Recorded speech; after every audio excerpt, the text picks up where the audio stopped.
In the 7th year with Tina, I finally made it to the wedding. Her friends joked around saying I finally got my springtime moment. Nobody seemed to know that it took Tina 3 years to win me over. On the wedding day, Tina's side fling crashed the event. Tina played along, protecting me in public, but secretly spent the wedding night with him. I didn't raise a fuss. I just quietly moved out for the night. At our next wedding attempt, Tina lost it. She showed up in a wedding dress to crash it. I just watched her calmly, and, as she looked on in pain, I placed the ring on my new bride's finger. 10 years after meeting Tina, she playfully hugged me and said, "Ben, a guy like you is perfect for a first love." Her words touched me, got my eyes teary.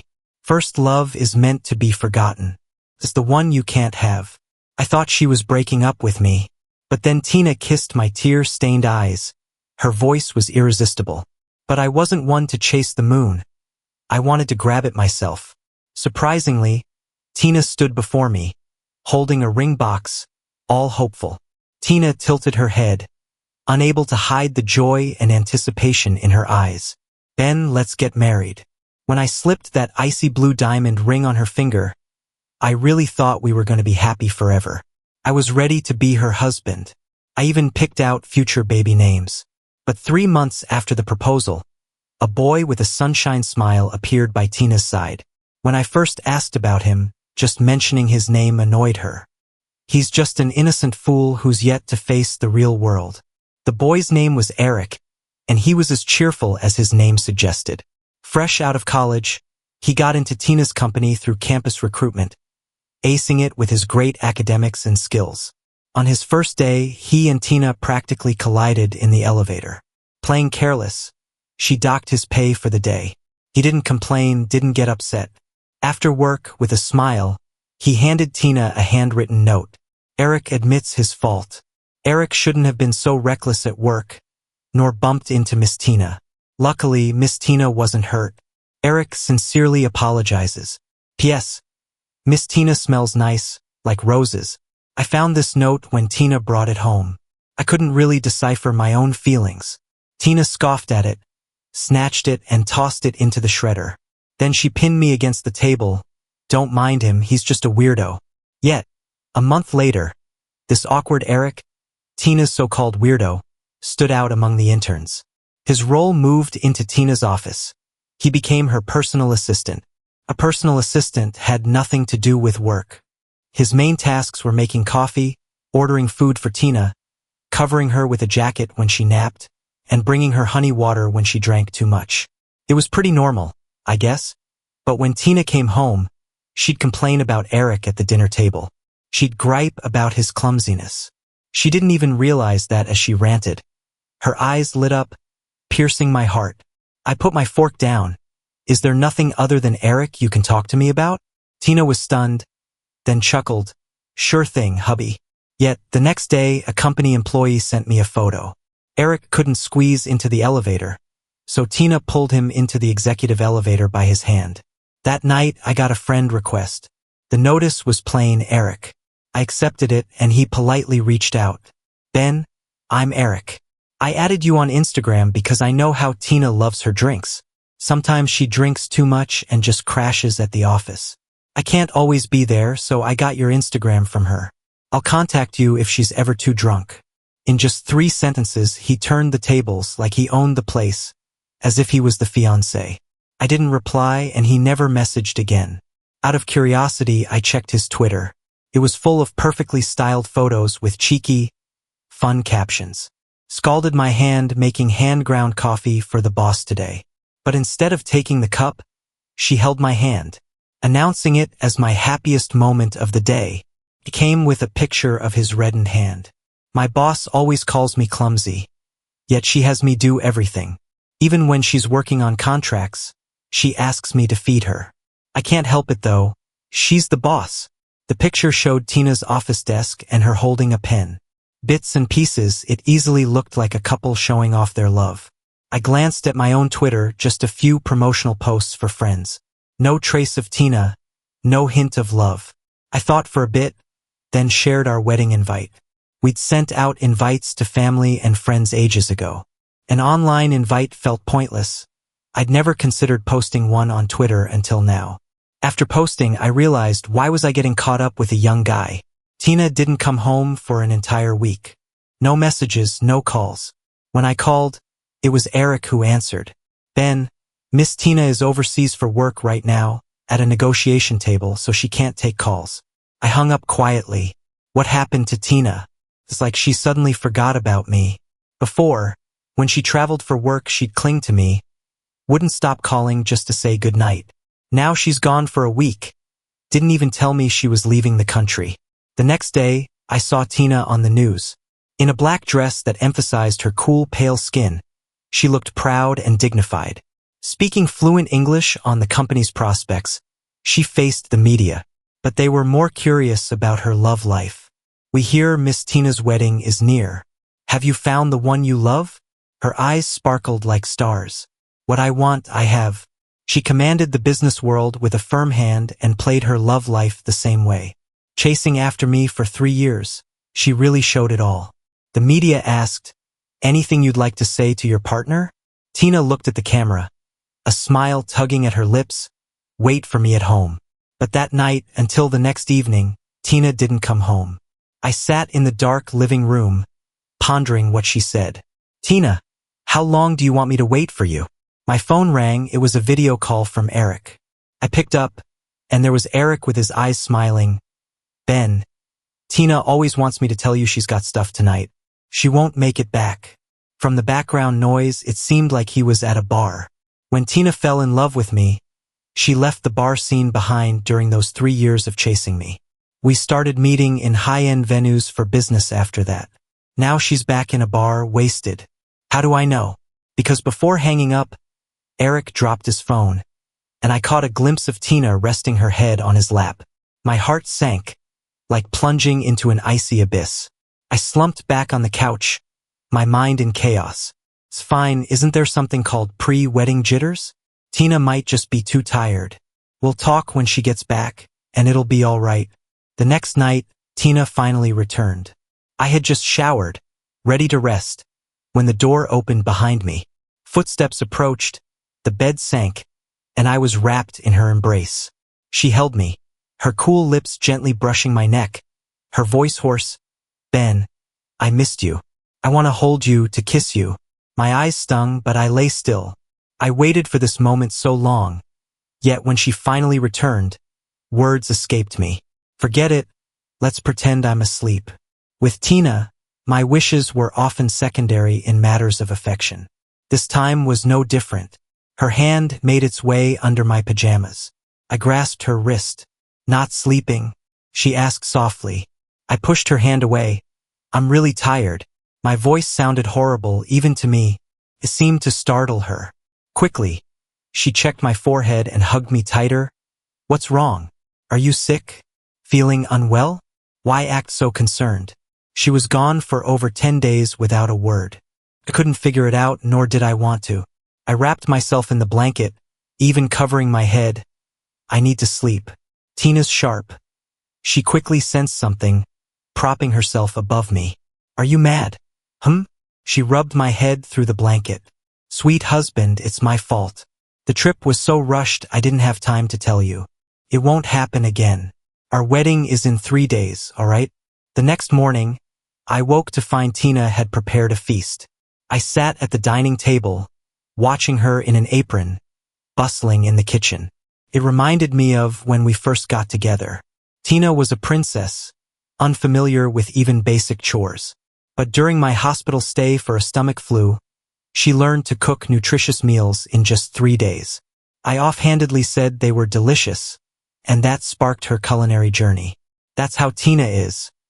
Once she sets her mind to something, she excels at it. Now, after 7 years, her cooking rivals a 5-star chef's. She cooks all our meals at home. Thinking back, I haven't eaten her cooking since I proposed. Watching Tina still washing vegetables, I interrupted. It's just breakfast. You're making too much. Hearing my voice, she looked up at me, smiling. You've lost weight. I bet you weren't eating right while I was gone. I need to fatten you up again. She frowned, reminding, Don't you remember your stomach issues? You can't take care of yourself when I'm not around. How can I not worry? I didn't respond, unsure of what to say. Once done with the last dish, she sat across from me. She used to sit right next to me, joking we needed to be side by side no matter what. Unknowingly, she's begun to distance herself. Silly, don't wait for me, the food's better hot. I picked up my chopsticks, eating mindlessly. The tension was suffocating, driving me mad. I couldn't hold it in anymore, and turned to her. Tina, are you tired? Are you tired of this relationship? Tina placed her chopsticks down, ladling some soup, then gently pinched my cheek. Not tired, just lots to handle at work right now. I'm clearing 2 months for us after the wedding. I blinked, instinctively asking, for what? She sighed with a smile, our trip to Iceland. Silly. You said it yourself, remember? A brief flash of uncertainty. Then I did recall. It was a memory from 8 years ago, back when she was courting me. During a game of truth or dare which I lost, she asked where I'd want a honeymoon. I said Iceland. Without much thought, I just blurted it out. But unexpectedly, she remembered. For 8 years. I thought maybe I got the situation with Eric wrong. Eric's actions seemed designed to stir trouble between Tina and me. I should trust Tina. Trust the woman who's loved me for 10 years. I started to look forward to our wedding. On the wedding day, the banquet hall was abuzz. As Tina walked in wearing her wedding dress, all eyes focused on her. I moved towards Tina, towards the woman I'd spend my life with. Suddenly, I overheard whispers among the crowd. Even the underdog gets a chance sometimes. Keep trying and you'll get anything. Quite the handsome guy, Tina didn't make a mistake. Their tone was mocking. These were Tina's old friends, witnesses to her wild teenage years of drinking, clubbing, racing, and everything else. During her 3 years of pursuing me, I made it clear I didn't want such wild connections. For me, she distanced herself from them, only staying in touch occasionally. They thought I restrained Tina's freedom, disliked me, and derisively called me her lapdog. Even now, their whispers were just loud enough for me to hear. I pretended not to notice. Today is the most important day of my life, and all these people, they don't matter. It's just me and Tina. That's all that counts. As I walk up to Tina, I notice her eyes are a bit red, tears shimmering in them. She holds my hand tight, voice shaking. Ben, we're finally getting married. At that moment, everything else fades away. It's just her, and the unmistakable love in her eyes. The officiant starts the ceremony. The words are heavy with meaning. Young and rich through sickness and health, till death do us part. Do you take this vow? Looking at Tina, I find myself smiling genuinely for the first time in days. I do. Tina can't hold back her smile either. Her eyes burn with warmth. You don't. Suddenly, the door slams open. It's Eric, wearing a white suit. He charges in, his eyes red and locked onto Tina. Tina, you don't really want this, do you? Silence takes over the hall. Everyone's stunned, including Tina. She's gripping my hand, so tight it hurts. Her beautiful brows pull together in a frown as she looks at Eric. Eric flashes his signature grin, bright as the sun. Tina, I love you and you know that, right? I know I'm not much, Ben. I don't know you, and I'm not the sweetest guy, but I love Tina more than you do. You have no idea how hard it was to put on this suit, he says, holding out his hand to Tina. Tina, come with me? I don't care if I'm called a third wheel. I just want to be with the one I love. He's here to crash the wedding. Standing there, I feel a chill run through my veins. Without the makeup, my face would look awful right now. My hand really hurts. Tina's grip is too strong. It's like she's trying to break my knuckles. I see the glint in her eyes but hear her cold words instead. Where's security? How did someone without an invite get in? Get him out of here. Eric's smile freezes. Shocked, he looks at Tina like he can't believe her cruelty. Maybe he thought he knew her better. Tina once called him foolish and he proved her right. He's willing to be a secret lover, but Tina won't be a public scandal. As a billionaire CEO, her reputation is everything. Just a little scandal could cost more than most people earn in a lifetime. He obviously underestimated her. Trying not to cry, Eric blinks away his tears. Tina, I thought you felt the same about me. He thinks this will win her over. But Tina, her arm around my waist, looks at him with undisguised contempt. Eric, what gave you that idea? Ben is the love of my life. My husband can only be him. You're my assistant and you crossed the line.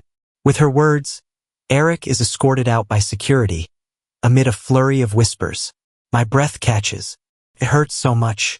Tina's attitude shows no flaw, and if not for the force of her embrace, I'd think she truly loathed Eric. Seeing my flushed face, Tina looks flustered. Sorry, honey, I should have secured the venue better. I didn't mean for him to interrupt our wedding. After calming me, she turns to the guests. Sorry for the interruption. I hope it didn't spoil your mood. Then, under the officiant's guidance, Tina slips a ring onto my finger. I'm distracted. It takes gentle nudges from her to place the ring on her finger too. After a long day, the wedding wraps up. In the car, Tina leans against my shoulder. I want to move away but have no energy, so I let her rest there. Drifting off, I fall asleep. When I wake, I'm on the wedding bed, alone. The night is eerily quiet. Tina? I call out. There's no answer but the pounding of my heart. On this first night of marriage, she's not home. I call her. Eric answers instead. Ben, why aren't you asleep? My heart skips, and breathing becomes hard. Eric's laughter hits my ears. Happy wedding, Ben. And to me, too. She kicked me out earlier, but not for you. She came to my place tonight. She told me she didn't want to make a scene. She kissed me, called me husband. We had our own wedding night. I hurl the phone at the wall. Our freshly decorated home now has a fresh scratch. Standing, I tear off my clothes, ripping them to shreds. What I can't tear, I bite and gnash. Glancing up at my reflection in the window, I snap back to reality. What happened? What am I doing? Disheveled hair, looking like a madman. I break down, tears turning to laughter. Tina, you always know how to hurt me deeply. I was so foolish, taking her word as truth and bare my heart to her. I won't let you hurt me again, I think, with determination. I pack and leave the wedding house that night. I don't look back. Every detail of this place is imprinted in my mind. There's no need to see it again. I don't want to stay in a hotel. Tina could easily find me. So, I dial a number I haven't called in 10 years. A familiar voice picks up. Hello, who's this? There's a surprise she hasn't changed her number. It's me, Ben, I say calmly. She sounds shocked. You're not dead? Not dead, believe it or not. She's my mother, only biologically. Wendy, I need to crash at your place. 10 grand, I offer. Wendy's tone immediately warms. No need for money, dear. Just come home. It's been 10 years. I've missed you. The next morning, I arrive at the old concrete house. Wendy rushes out to greet me. 10 years haven't changed you much, she says. Money does wonders. I lower my gaze. She's changed a lot. 10 years ago, the last time I saw her, she had a head full of black hair and an attitude to match. Now she's got a lot of grays and she's learned to flatter a bit. I transferred 100 grand to her account from my phone. She was all smiles as she tidied up a room for me. As I looked around, I noticed she lived alone. Why are you alone? I casually asked during dinner. Wendy looked down, shoveling food in her mouth, and faked a laugh. Bad luck for them, good luck for me. At least I lived long enough for you to come back with money. Her tone was light, but tears fell into her bowl. I found out later both her husband and son had died 5 years ago. In those 5 years, she'd been paying off her husband's debts, forgetting how to even smile. Looking at her wrinkled face, I wanted to ask if she regretted it. Her husband was my stepdad. I was the result of a fling she had with my dad when they were both 17. They barely finished middle school and couldn't afford to raise me. After I was born, they left me with my elderly grandma.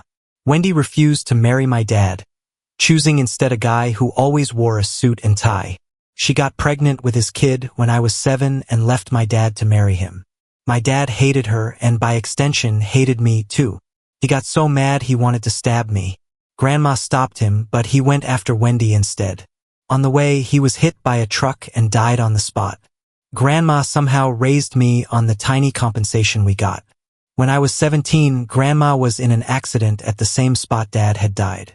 She survived but needed an expensive surgery, and I had no money. I went door to door in the village, begging on my knees. Nobody would lend me a dime because we had no pillar in the family, and they thought it was a lost cause. Being underage meant I couldn't get a loan. That's when I remembered the mom I hadn't seen since I was 7. I found her place, cried, and knelt, banging my head begging for the 80,000 I needed.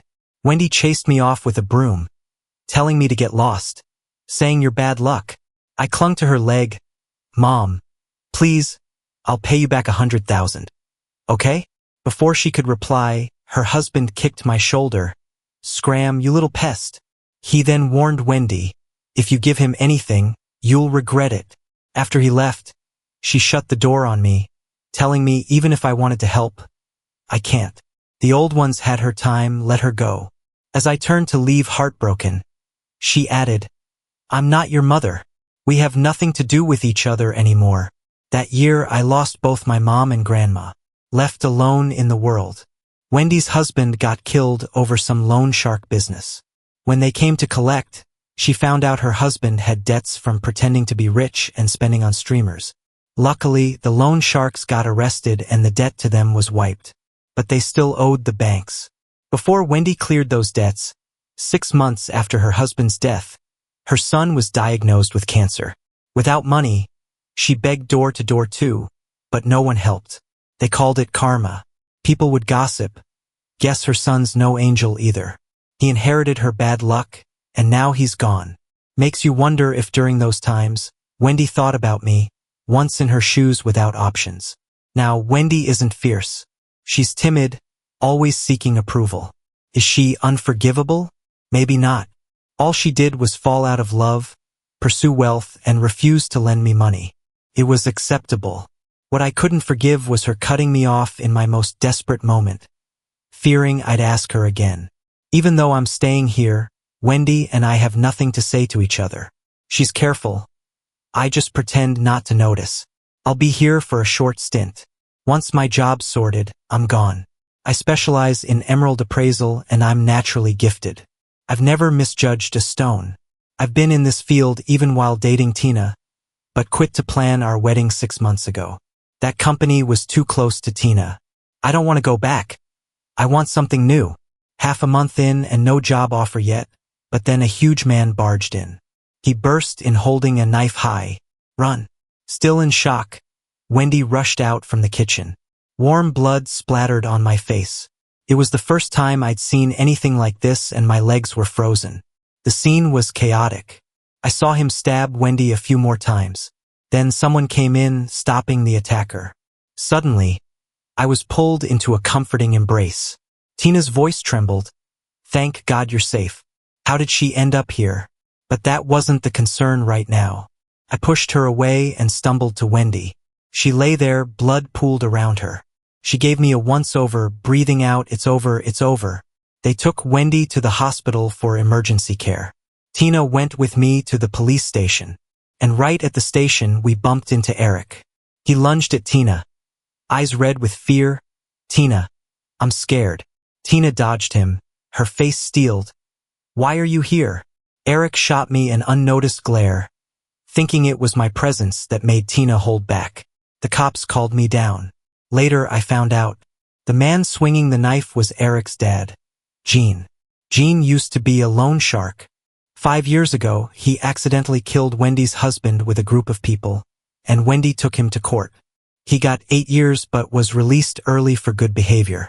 As soon as he got out, his first thought was to kill Wendy, whom he'd hated for 5 years. If Tina hadn't shown up, Wendy wouldn't have been the only one dead. I could have been too. Knowing Eric's dad is a murderer rattled Tina. Tina's company is a big corporation. New hires have to pass background checks. But Eric's parents divorced when he was young, and he used his mom's last name. So Gene's past doesn't officially affect him. Still, him being the son of a killer mattered to Tina. Eric didn't care. He tried to brush it off with Tina. It's just some injuries, he said. No one died. Can't we just pay for it and move on? Tina? Tina didn't even glance at him. She asked me, "How do you want to handle this?" I pressed my lips, turned to the police and said, "Do whatever needs doing. I trust the police." Jean was detained. As we left the station, Eric trailed behind Tina, sulking. "Why won't you talk to me? Are you dumping me?" This sucks." I pushed away Tina's hand. "Go cheer up your boy toy. I'm heading to the hospital." Even if there's no mother-son bond, she did jump in to protect me first. I should check on her. But Tina pulled me into her car, driving me herself. We left Eric shouting from the sidewalk. Tina gripped the steering wheel. "Stop being mad. Okay? Come back. What just happened was so dangerous. I almost lost you. How touching. I thought I was the unreasonable one." I looked out the window expressionlessly. It wasn't almost Tina. "You did lose me." A sudden stop. Tina unbuckled and hugged me tightly. "Nonsense." She gritted her teeth. "Ben, that's nonsense. We just had our wedding. You're my husband. Everyone knows that. Where else would you go?" I frowned. "Tina, you know you can't just stop anywhere on the road, right?" But she only looked at me. "Ben, promise you won't leave me. Okay?" I finally got serious. "We had a wedding, sure, but there's no marriage license, right?" Tina seemed to freeze just then. I caught on, smiling slightly. "What? Did Tina forget that on the day we planned to get our license, you went abroad with Eric?" She didn't take my calls or even text back. She outright forgot our license day. At first, I truly believed she was busy and simply forgot she'd reach out once she had time. What a fool. Doesn't waiting for a reply sound pathetic? Thankfully, I don't wait anymore. Tina seemed to realize her fault, falling silent as she restarted the car, driving us to the hospital. When we got out, I heard her tense voice. "I'm sorry." Inside, Wendy was awake. She was lying face down, having been cut 3 times on the back. The wounds were deep, but the doctor said none were fatal. Wendy struggled to lift her head to look at me, eyes red. Her gray hair made her seem pitiful. Pitiful? Maybe. We both were. I tucked her blanket, then turned to leave. She grabbed my wrist. "Ben, will you come see me again?" Her eyes were full of hope. My fingers stiffened, and after a while I freed myself. "No, Wendy. 10 years ago you said we were done." I left without looking back. I heard her cry before shutting the door, first a suppressed sob, then full-on wailing. She's regretting it, but isn't it too late? Damn, why do my eyes sting too? Leaving the hospital, I knew Tina waited by the entrance, so I took a long detour out the side gate instead. Wendy and Tina, they both hurt me, and I don't want to face them anymore. The side street led out to an alley. I turned a corner and almost got hit by a speeding bike. The rider swerved and fell hard. "Watch where you're going," she yelled, annoyed. I rushed over to help. When she saw me, her angry look softened. "No, sorry, I wasn't looking. You're okay, right?" I stayed silent, helping her up. She clung to my arm a bit longer than needed. "Ouch, my knee, I might be hurt," she said. I bent to check and saw a tear in her loose pants, blood seeping out. "This girl clearly pinned this on me. Can you take me home, please?" I pointed. "The hospital's just around the corner. I've got medicine at home." "It's just a scrape," she insisted, avoiding the hospital. I sighed and grabbed my phone. "What's your address?" Her eyes lit up, and she rattled off her address. I froze. It was a high-end neighborhood, even more exclusive than the rich area. People there usually have money and power. Tina had wanted our wedding house there, but it was too much. "Looks like I've got myself in a jam." Riding my bike, she sat back, hands around my waist, chatting away. "Her name's Linda, a college student. I'm getting my PhD," she added. Impressive. I dropped her off at her place. The building had 1 apartment per floor, fancy stuff. I guided her inside, intending to leave at the door. She grabbed my shirt. "Don't go, please? I feel a bit dizzy." The kids these days, the lengths they'll go to start a conversation. I didn't want to engage but saw her flushed face. Remembering how warm she felt helping her earlier, I realized she had a fever. A quick check confirmed it. I couldn't just leave her, so I helped her in. Lucky she had a first aid kit at home. After tending to her wound and putting on a fever patch, I was exhausted and collapsed on the ground. She was half conscious. I planned to leave once her fever subsided a bit, but an hour passed, and not only did she not get better, she felt even hotter. Freaked me out, so I called an ambulance right away. At the hospital, the doctor put her on an 4-drip and frowned seriously. Luckily, we got her there in time. If the fever continued, she could have suffered brain damage. It was that serious. She's a young PhD student. That wouldn't have been good at all. After the doctor left, I glanced at the 4. It had a lot left. I got up to head to the bathroom, but just as I reached the door, someone grabbed me and shoved me against the wall. Tina, holding my waist, glanced into the room at the woman on the bed and frowned deeply. Ben, who is she? She was always jealous back then, and any woman around me would make her see red. She was my girlfriend back in the day, but now? I looked at her evenly. Does it matter to you? Ben, you're my husband. Why are you taking care of another woman? You're supposed to take care of me. First, I'm not your husband. We never got married. I wasn't the one at the altar with you. I stared at her. Secondly, I'll care for whoever I want, but not you. Tina's eyelashes trembled as if her air supply had been cut off. Her voice soft. You know everything? Your new boyfriend was so eager to let the world know you chose him. How could I not know? You hoped I'd stay clueless and wait for you at home, right? No, listen to me. I love only you. Please believe me, okay? Tina panicked. I laughed. Believe? Tina, do you think there's anything left for me to believe in? I remembered something suddenly and spoke slowly. He's all looks and not much else.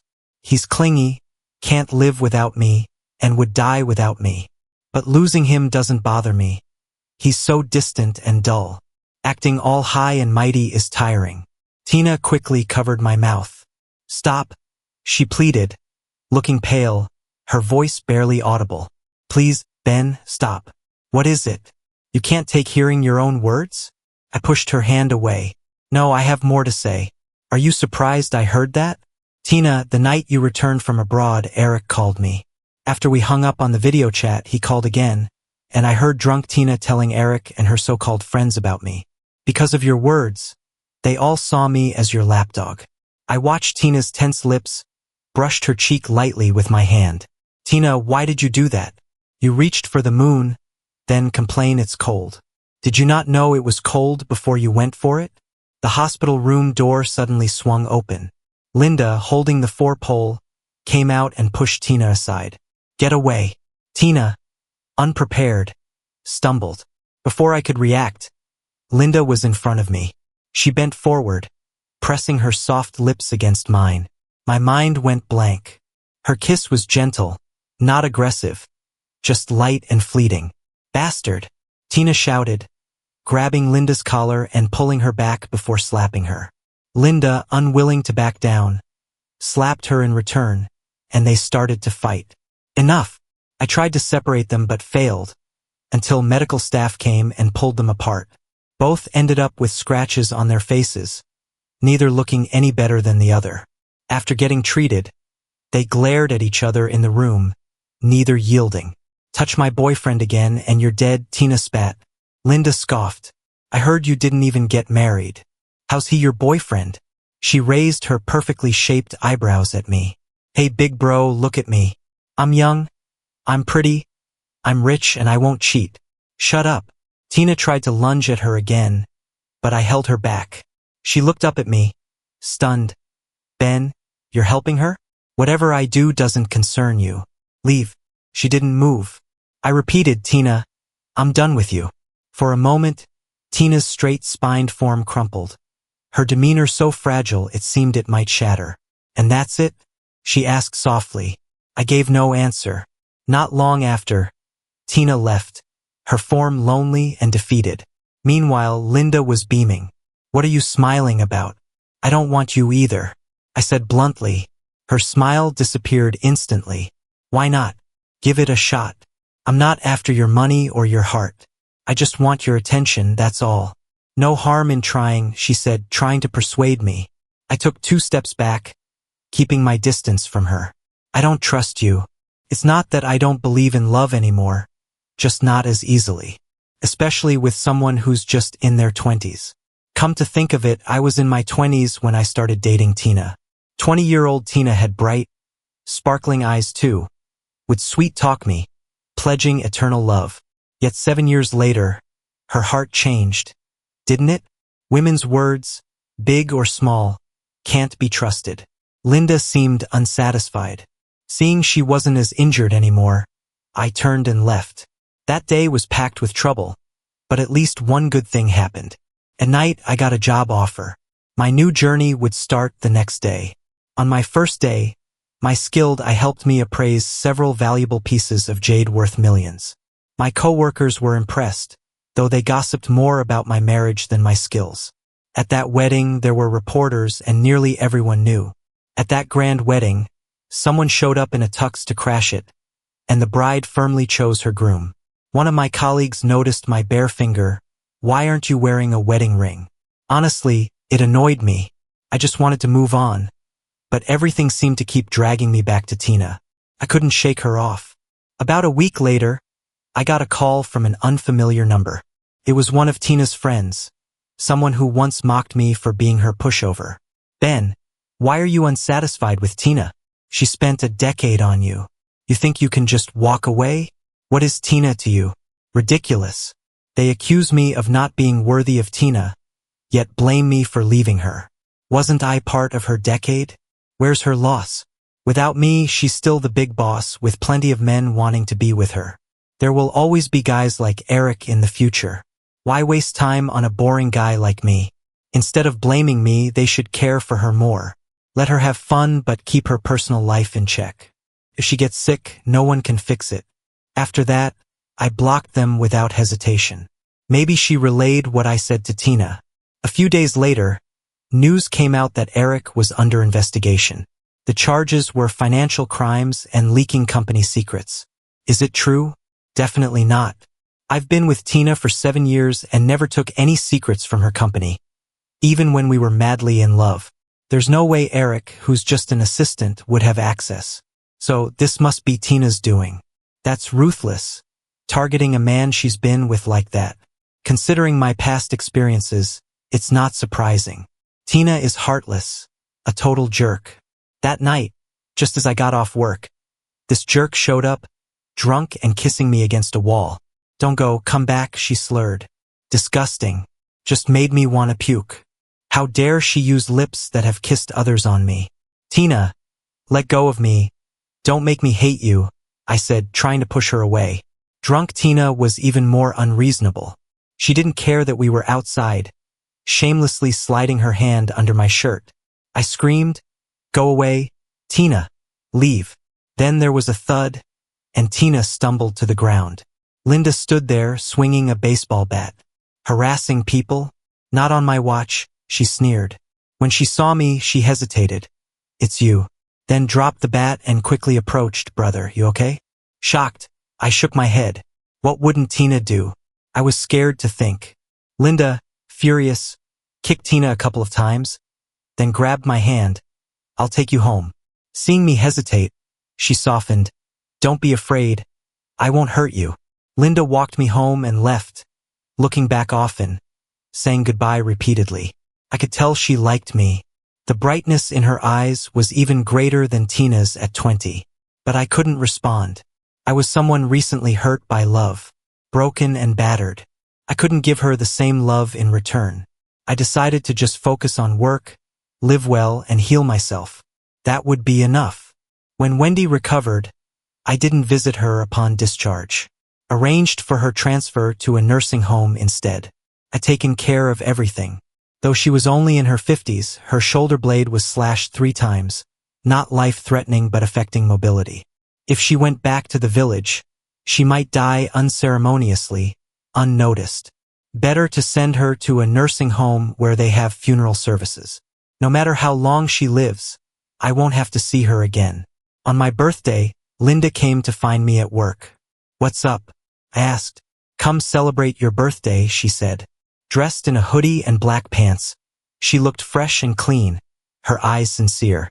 How did you know it's my birthday? I asked, surprised. She gave me a surprised look back. Today is your birthday too? Turns out, Linda and I share the same birthday. She came wanting me to join her for cake. I'm alone here. It's boring to celebrate by myself. Don't you have friends?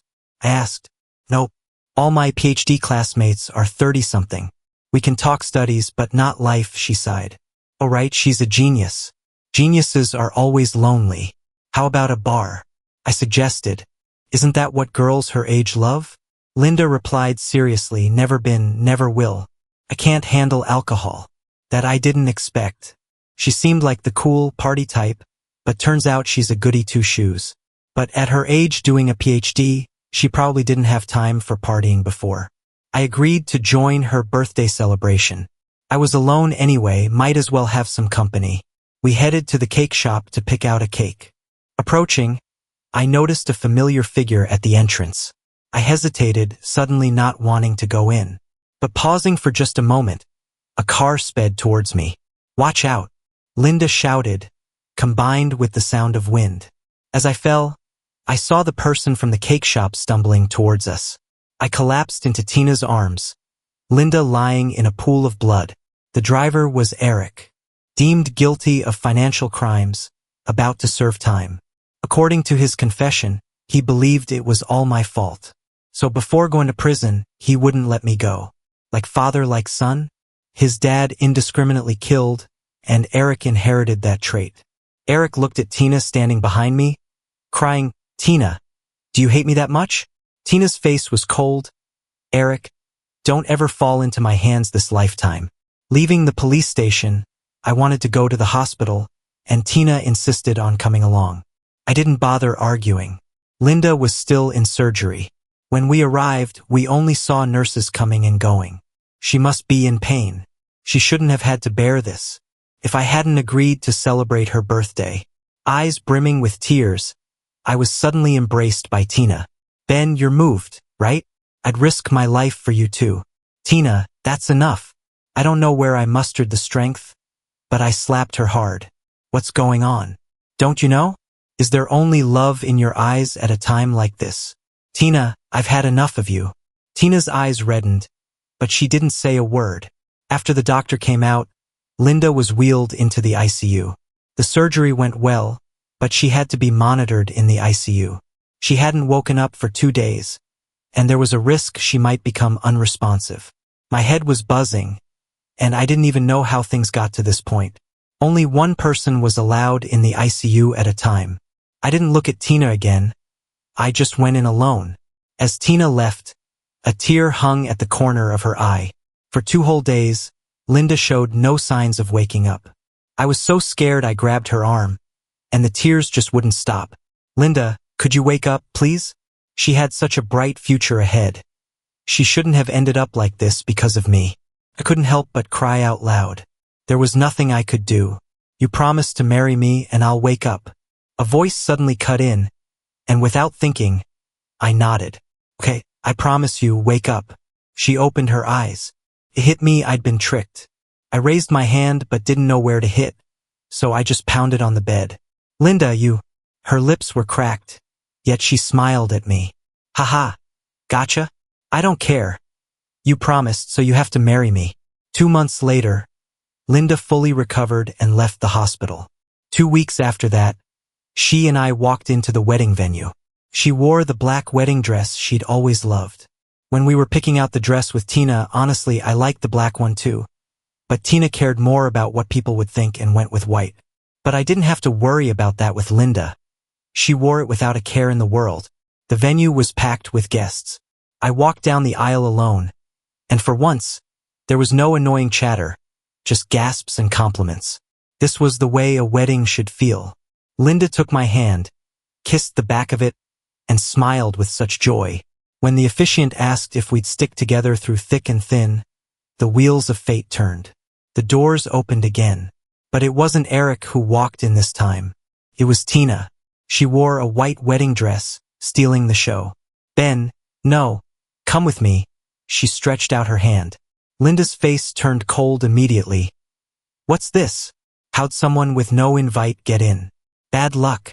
I raised my hand to soothe her shoulder, then looked at Tina. You should go. My wife is upset. Linda relaxed instantly when I called her my wife. She held my hand and said with a pout, I'm not mad. Just didn't want to see her today. Then just pretend we didn't, I said, turning away with her hand in mine. We looked into each other's eyes and agreed to be there for each other. As we exchanged rings, I caught sight of Tina's slumped shoulders. Tina, it hurts to see someone you like with someone else. Doesn't it? Back then, was I really any better off than you? During the kiss the bride moment, I lifted Linda's veil, leaned in, and caught her lips before she could react. This time it was just a taste. She smiled with squinting eyes, whispered in my ear, Thanks, big brother. I'm happy, even if it's fake. After the wedding ended, and before the guests could leave, some investigators from the prosecutor's office arrived. They came to take Tina for questioning. Yes, I reported her for the charges she falsified against Eric. As for where I got the evidence, I had friends in her company, including the one who sent me Eric and Tina's elevator photos. Tina was taken away. She looked back at me one last time, knowing what kind of trouble she was in for fabricating charges and potential financial crimes. Maybe she might never see me again in this lifetime. She stopped and looked deeply at me. Ben, what now? You've really become my first love. After Tina left, Linda linked her arm through mine, scoffing. Who cares about her anyway? Then we started handing out red envelopes to the guests. Yeah, all the guests were paid to be there, $1,000 each. Had no choice. Linda insisted on marrying me. The day I agreed in the hospital, she stroked my head and said, Ben, I was kidding. I couldn't force you like that. I don't do tit for tat. If you don't want to marry me, I get it. But please, could you give me a wedding? You both had one. And so, here was this wedding. After everyone left, it was just the two of us in the huge hall. Linda studied me closely. Curious, I asked, What are you looking at? Looking at you, she replied. I chuckled and asked, Like that? She nodded fiercely. Yeah, because I want to remember you well since I'm putting you back in the sky. The moon is just the moon. It's not anyone's moon. Big brother, you can always hang there high and cold. I love the moon. I wouldn't pluck it down. I'd just chase after it.